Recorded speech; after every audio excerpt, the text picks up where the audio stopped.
Sebelum kita membahas lebih lanjut, kami ingatkan agar penonton setia update pertahanan untuk dapat menonton berita ini lebih lanjut, agar dapat memahami isi beritanya. Dilansir dari laman berita tempo.com, Indonesia meluncurkan program modernisasi alutsista salah satunya di tubuh Angkatan Laut atau TNI Angkatan Laut. Modernisasi alutsista di TNI Angkatan Laut tengah dilakukan Indonesia.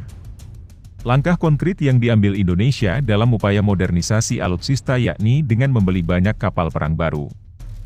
Namun siapa sangka, ternyata secara bukan diam, media Cina menyoroti perkembangan alutsista TNI Angkatan Laut sebagaimana yang dikutip dari artikel tersebut yang berjudul, "Meski Indonesia borong banyak kapal perang, media Cina sebut jalan modernisasi TNI Angkatan Laut masih panjang." Benarkah yang diberitakan laman berita tersebut? Mari kita bahas berita ini lebih lanjut.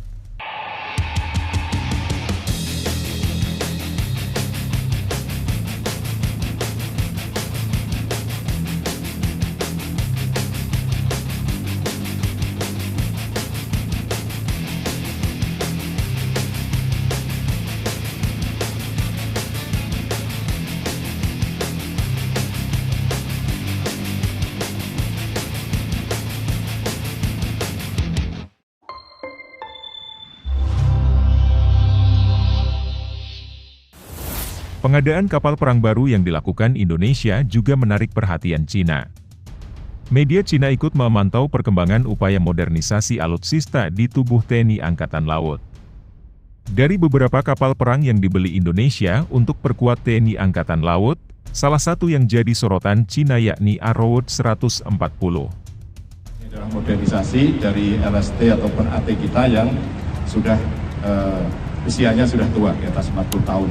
Sehingga ini sudah ada 9 kapal AT yang seperti ini. Jadi tadi sudah disampaikan panjang 100. Pada tanggal 16 September 2021, di pameran pertahanan internasional Inggris yang diadakan di London, Indonesia menandatangani kontrak dengan British Babcock Company untuk membeli 2 frigat Arrow 140. Ini merupakan pembelian frigat canggih kedua dari Eropa setelah Indonesia memesan 6 frigat kelas Bergamini dari Italia pada Juni tahun ini 2021, menunjukkan tekad Indonesia untuk mempercepat modernisasi angkatan lautnya. Tulis Newschain 12 Oktober 2021. Indonesia adalah negara kepulauan terbesar di dunia, terletak di selatan Asia Timur, di tengah Samudra Pasifik Barat, dan berbatasan dengan Samudra Hindia. Letak geografis yang khusus menentukan bahwa Indonesia sangat mementingkan pembangunan angkatan laut. Cina juga mengakui bahwa angkatan laut Indonesia jadi yang terdepan di ASEAN dan kekuatan angkatan lautnya menempati urutan terdepan di negara-negara Asia Tenggara.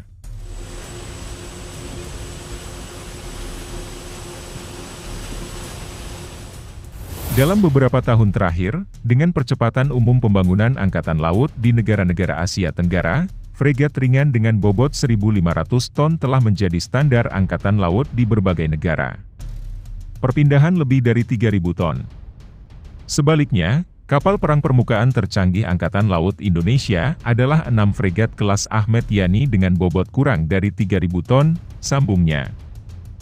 Alasan Indonesia memilih Arrow 140 tak terlepas dari desain fregat canggih ini yang sangat fleksibel. Fregat Arrow 140 memulai debutnya pada tahun 2018. Arrow 140 memiliki dimensi ukuran dengan panjang 138,7 meter, lebar 19,8 meter, dan bobot 5.800 ton pada beban penuh.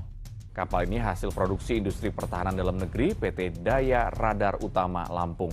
Penyerahan kapal dilakukan oleh Direktur Utama PT Daya Radar Utama John Wijanarko kepada Arrow 140 memiliki tenaga diesel penuh sebagai daya dorong dengan kecepatan maksimum 28 knot.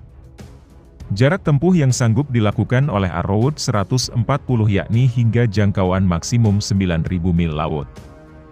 Kapal perang Arrow 140 juga bisa 28 hari di laut, dan dengan membawa sekitar 100 awak kapal. Dilihat dari indikator desain, kapal ini memiliki ukuran yang mirip dengan fregat kelas Bergamini yang dipesan dari Italia. Akan tetapi dengan daya tahan yang lebih kuat. Selain itu, tidak seperti fregat kelas Bergamini yang mengejar kemampuan tempur komprehensif yang lebih kuat, fregat Arrow 140 menekankan fleksibilitas dan efisiensi dalam pertempuran, dan dapat dengan cepat membentuk kemampuan tempur yang berbeda dengan mencocokkan modul tempur yang berbeda. Tulis media Cina itu. Keberadaan berbagai kapal perang anyar yang akan memperkuat TNI Angkatan Laut juga bagian dari langkah modernisasi Indonesia. Sumber menuturkan bila Indonesia berupaya untuk kembali membangun keunggulan Angkatan Laut di ASEAN.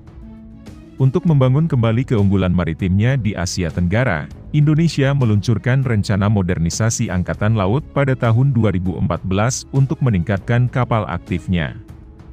Dalam beberapa tahun terakhir, Kementerian Pertahanan Indonesia telah memeriksa banyak jenis kapal baru dengan bobot lebih dari 4.000 ton, termasuk frigate kelas Ivan Hueviel Denmark, fregat kelas Omega Belanda, frigate kelas Atas Jepang dan kapal Bergamini Italia.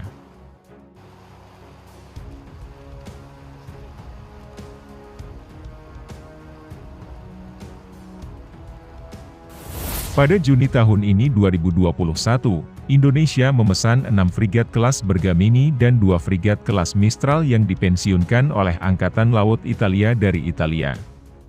Tulis News Chain.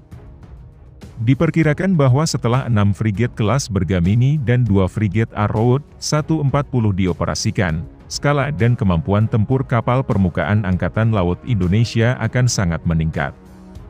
Selain itu, dalam beberapa tahun terakhir, TNI Angkatan Laut juga memperkuat pembangunan pasukan tempur bawah laut.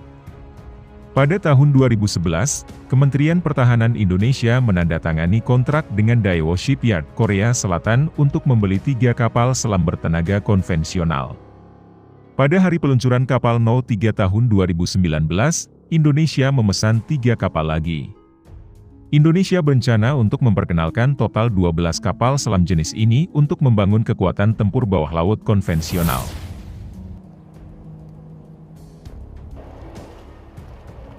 Tentu saja, untuk memodernisasi Angkatan Laut, membeli peralatan saja tidak cukup. Tujuan utama kerjasama teknik militer luar negeri Indonesia adalah untuk memperkenalkan teknologi melalui pembelian peralatan dan membentuk kemampuan konstruksi yang mandiri. Pendekatan ini telah membuahkan hasil. Sebelumnya, Indonesia mengalahkan Korea Selatan dan memenangkan pesanan kapal pasokan dari Filipina, dan rencana penawarannya diuntungkan dari peralatan dan teknologi yang diimpor dari Korea Selatan. Namun demikian, pengembangan peralatan adalah rekayasa sistem yang kompleks. Cina juga menganggap bila modernisasi Angkatan Laut Indonesia masih jauh.